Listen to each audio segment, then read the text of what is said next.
të standardizuara për gjuhën shqipe dhe për kulturën shqiptare, që këta individ i kategorizojmë, sepse si qëta dhe psikologja kanë inteligjencë ndryshme dhe aftësi të ndryshme. Autizmi është një spektër, dhe normalisht disa individ mund të kenë elemente krejtësisht të ndryshme dhe nevoja krejtësisht të ndryshme nga elementet e tjera.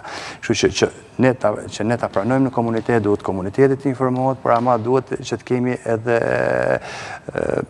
pranueshmëri përsa i përket do thoya ligjeve ose edhe institucioneve të ndryshme që t'i pranojë këta individ. Nëse i kthehemi identifikimit dhe nisjes, po themi thelbit konkret, pse shpesh ngatarohet e folura me vonesë ose vonesat që kanë fëmijët në formulimin e fjalive me autizëm? E kuptova. Për një specialist, për një sy të stërvitur, për një psikolog zhvillimi, për një logoped apo për një psikiatër infantil apo neuropediatër, është vështirë që të ngatrohet. Për një prind sigurisht ngatrohet dhe kryesorja është sepse ata nuk kanë informacione e duhur dhe nuk kanë faj për këtë gjë, por një gjë tjetër është pesha e ankthit se mos është me autizëm. Dhe gjithmonë mendojnë po flet me vonesë. Kjo është diçka duke nisur që nga stigmatizimi i shoqërisë, por më e madhe se sa kaq që është të kesh një fëmijë me spektrin e autizmit, dhe ky ankth është ai që shpesh herë bën që ta vonojmë diagnostikimin duke thënë që po flet me vonesë, por ka dhe një qasje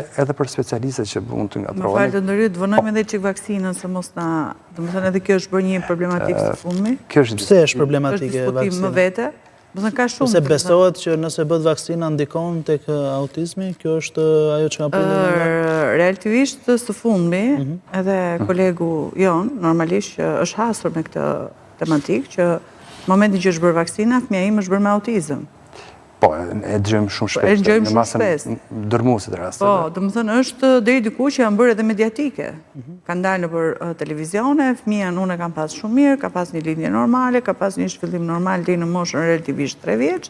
Dhe në momentin që unë kam bërë vaksinën, nuk ka dalë është diagnostikuar me autizëm. Por në opinionin tim, nuk mund të them dot, domethënë, por relativisht edhe kolegu apo dhe shumë kolegë të tjerë që ne kemi jashtë, është që vaksina nuk është një indicje që fëmia diagnostikohet apo mund t'i krijon element autizmi. Një fëmijë me element autizmi lind, ka një zhvillim të neuronëve, diku i ka më të spikatura, më të zhvilluara, disa i ka të stupuara, dhe mund ta marrim nga ana e mirë e gjithë situatës që në moment që ne bëjmë vaksinën, ne na del në pak kjo problematikë që kemi me fëmijën dhe mund të bëjmë direkt një ndërhyrje të menjëhershme terapeutike. Ndërhyrja menjëhershme normalisht që ka progres të menjëhershëm.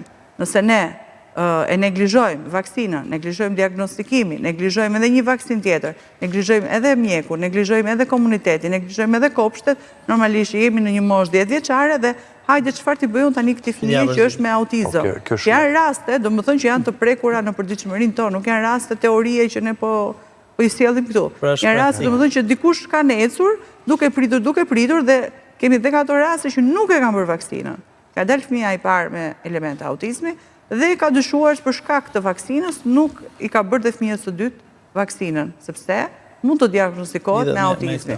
Dhe nuk i ka bërë asnjë vaksinë deri në moshën 10 vjeçare fëmia është me element autizmi. Më lejoni, është fëmia 10 vjeç dhe kishte bërë vetëm një vaksinë, më mëron, ishte një fëmijë nga Maqedonia e Veriut, Republika e Maqedonisë së Veriut, para disa muesh kam marrë pjesë në vlerësimin 8 ose 9 fëmijëve nga Maqedonia e Veriut dhe njëri nga fëmijët ishte bërë vetëm një vaksinë të MMR-s e cila akuzohet. Unë jam shumë dakord sepse ne nuk mund të flasim dot për mënyrën se si metabolizmi jonë funksionon ose reagon ndaj vaksinave dhe ndaj toksinave. Dihet që vaksinat përmbajnë metale të rënda për të izoluar atë virus ose për të adopsuar me qëllim që të krijojnë vetëm imunitetin, por kam përshtypjen, paktën nga çfarë kam vënë re nga më shumë se një dekadë pune, autizmi nuk shkaktohet nga vaksina, por vaksina nxjerr pa ashtu siç tha dhe Marcela, sepse truri intoksikohet mbase, po e supozoj këtë gjë, sepse nuk jam specialist i përkatësës për ta thënë, por organizmi i tyre dhe metabolizmi i tyre nuk i metabolizon metalet e rënda për t'i eliminuar. Dhe i mban aty dhe çfarë bën që të theksohen më tepër me anë të intoksikimit të trurit elementet e autizmit.